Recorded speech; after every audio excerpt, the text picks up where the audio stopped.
জমে উঠেছে রাজধানীর কোরবানির পশুর হাট। সকাল থেকেই হাটগুলোতে চলছে ক্রেতা বিক্রেতাদের দর কষাকষি। এ বিষয়ে আরো জানাতে রাজধানীর মেরাদিয়া পশুর হাট থেকে যোগ দিচ্ছেন সহকর্মী বনি ইবনে কামাল। বনি, সময়ের সাথে সাথে পশুর দাম কি কিছুটা কমেছে? ক্রেতা বিক্রেতারা কি বলছেন? এখন জন্ম সনদ দিয়ে খোলো বিকাশ স্টুডেন্ট অ্যাকাউন্ট।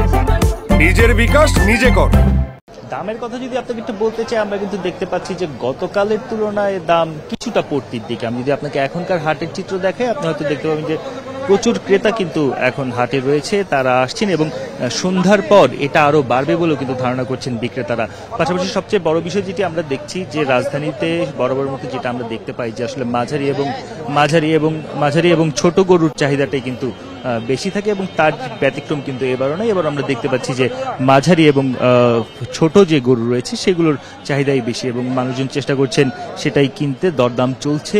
আমরা গতকালকের সাথে যদি তুলনা করি, গতকালকে আমরা দেখেছিলাম যে ছোট এবং মাঝারি যে গরুর দাম ছিল সেগুলোর যে দাম চাওয়া হয়েছিল বা দাম হাঁকা হচ্ছিল তার চেয়ে কিন্তু আজকে অনেকটাই পরিবর্তন এসেছে। গতকালকে যে গরুর দাম আসলে আমরা দেখেছিলাম যে ছোট গরু বা মাঝারি সাইজের গরু 1.5 লাখ টাকার বেশি দাম চাওয়া হচ্ছিল, সেই গরুর দাম কিন্তু আজকে আমরা দেখতে পাচ্ছি যে এই মুহূর্তে এসে 1,20,000, 1,10,000 এরকম দাম চাওয়া হচ্ছে। অর্থাৎ দামের কিছুটা পরিবর্তন এসেছে, সেটা একদম খুব স্পষ্টভাবে বোঝা যাচ্ছে।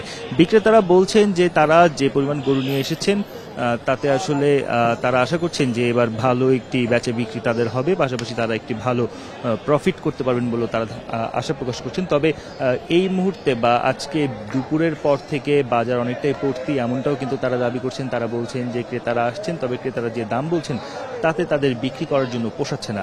পাশাপাশি আমরা ক্রেতাদের সঙ্গে কথা বলার চেষ্টা করেছিলাম, তারা বলছেন যে এখনো আসলে কিছু কিছু জায়গায় হয়তো তারা পছন্দসই দামে গরু পাচ্ছেন বা পশু পাচ্ছেন, অন্যান্য জায়গায় অনেক ক্ষেত্রেই তারা আসলে পছন্দসই বা প্রয়োজনীয় গরুটি পাচ্ছেন না। আমি আপনাকে একটু জানিয়ে রাখতে চাই, এই মেরাদিয়া হাটটি যেখানে করা হয়েছে এটি আসলে একেবারেই খুব বহুল ব্যবহৃত একটি রাস্তা। এই রাস্তা কি বন্ধ করে এই হাট করা হয়েছে, যার ফলে আমরা দেখতে পেয়েছি যে প্রধান যে সড়ক রয়েছে মেরাদিয়া ডেমরা স্টাফ কোয়ার্টার, সেই সড়কে কিন্তু অসহনীয় যানজট তৈরি হয়েছে।